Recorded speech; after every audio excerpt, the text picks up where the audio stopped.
Saya juga mohon menyokong permintaan daripada Hulu Terengganu.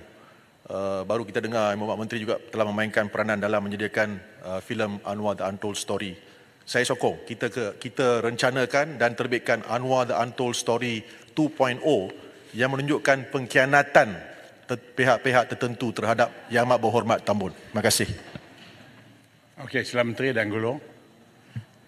Kalau saya memahami Tambun lebih daripada 30 tahun, saya boleh ungkapkan satu perkara saja. Dia sentiasa melihat ke depan. Dia selalu pesan bahawa untuk bergerak ke depan, kita mesti bersedia menjadi pemaaf. Ya? Walaupun sukar dilupakan. Forgivable but unforgettable. Dia selalu sebut. Tapi untuk bergerak ke depan, kita mesti menjadi seorang yang pemaaf. Saya fikir apa pun episod yang lepas itu adalah episod yang menjadi pengajaran kepada kita. Serba-serbilah ulasannya. Pesan kepada orang yang punya kuasa, pesan kepada institusi pelaksana, ya, semua sekali instrumen pemerintah ataupun instrumen biasa, ada pengajaran yang mahal daripada episod itu. Terima kasih, saya pun tak jangka bila cerita tentang lembaga penata filem. Landingnya adalah cerita tentang Anwar Datul Untold. Saya dah beritahu tadi supaya Lutung last, lepas tu Menteri Gulong. Dia nak mencelas sikit je. Jarang berlaku ni, tapi saya benarkan. Okey, terima kasih. Ini Terima last. kasih. Apa ni, saya sokong sangat apa yang Yang Berhormat sebut. Kalau kita dah jadi pemimpin, kita harus memaafkan apa saja yang kita rasa kurang baik. Bukankah the actions akan membuktikan sama ada apa yang kita cakap itu betul ataupun tidak? Sebab hari ini saya nampak dia kata dia nak memaafkan. Tapi yang jadinya macam menzalimi pula kepada pembangkang. Maka sebab itu saya rasa dia, jangan kita mengangkat seseorang itu tanpa melihat action yang dia lakukan. Tindakan yang telah pun dia ambilkan. Jadi saya bukan nak membantah, cuma jangan sehingga menimbulkan satu polemik dalam negara bahawa pemimpin ini cakap tak serupa bikin. Sebab itu yang saya mohon kalau boleh kita nasihat sesama kita pada hari ini, terutamanya bulan puasa ni, Tuan Ketua, supaya ianya berlaku adil kepada semua. Itu permintaan.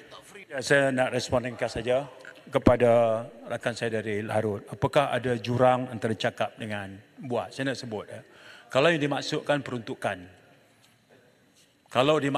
peruntukan, kawasan, maksud saya ada di sana, Paguh ada di sini, kami pun tak dapat juga. Tak dapat. Ya. Cuma bila berada di sini, kami dapat. Betulan saya dan Larut duduk dalam jawatankuasa berbincang tentang CSA waktu itu. Jadi masa Paguh, sekupang pun tak dapat. Nak bantu rakyat. Tapi saya ingat jawapan Paguh masa itu.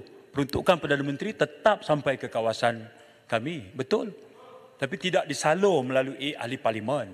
Itu aja. Jadi bagi saya jelas dulu. Cuma saya tak maksudkan peruntukan, Tuan Ketua. Saya maksudkan banyak perkara lain. Di bawah sana orang nampak seolah-olah Perdana Menteri very vindictive. Itu yang saya minta izin, Tuan Ketua. Itu saja, saya tak cakap spesifik dari segi peruntukan.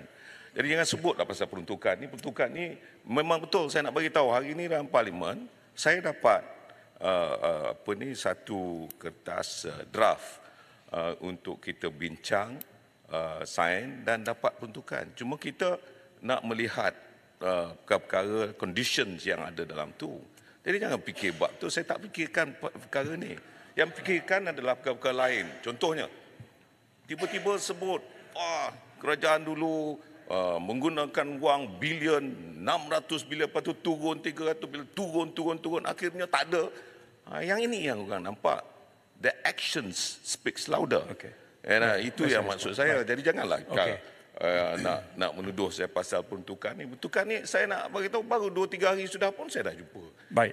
Yang Amat Berhormat Timbalan Perdana Menteri. Kena tarik balik. Saya tak cakap pun pasal peruntukan. Peruntukan ni dua pihak. You offer, we accept, sama ada kita tangguh, apa semua itu adalah perkara lain. Ini perkara yang menuduh, yang kita beranggapan bahawa itu adalah merupakan kezaliman. Sebab when you have the power, don't abuse the majority yang tapi you ada Larut itu. juga kata itu anggapan abuse, itu anggapan. So Tak apalah, maknanya bagi masih- saya respon pula. Sebab itu- Menteri Tak nak, cakap bagi saya respon. anggapan. Baik. Jadi Okey. Menteri cakap anggapan. Ya, bagi. Sebab itu saya kata jangan menggunakan. Okey. That's what Baik. Saya nak Bagi saya respon dulu. Saya nak berhenti dia, saya nak minta Ya, Menteri baik. Gulung lepas ni. Ya, baik. No more. Semuanya bermula bila saya punya landing statement tadi adalah saya mengenali Tambun sebagai seorang yang mengambil pendekatan kalau nak tengok ke depan, bergerak ke depan dengan lebih baik, bersedia untuk menjadi pemaaf. Itu aja. Larut tampil dengan mengatakan jangan ada jurang antara cakap dengan buat. Tak ada contoh. Jadi saya membuat telahan. Di antara di luar sana yang banyak menjadi sungutan ahli parlimen pembangkang ada soal peruntukan. Saya tak perlu tarik. Faktanya masa Paguh memang kami tak dapat. Masa Bera pembangkang dapat. Itu fakta. Ya, itu faktanya. Peruntukan 3.8 juta pada masa itu. Pada ketika Paguh ahli parlimen tak dapat. 3.8 juta pada masa Bera kami dapat. Itu is a statement of fact. Saya tak perlu tarik. Baik, Ya, saya itu saya. Ya, jadi soal lain, soal kenyataan vindiktif ke apa semua itu, we leave it to the wisdom of the people to judge.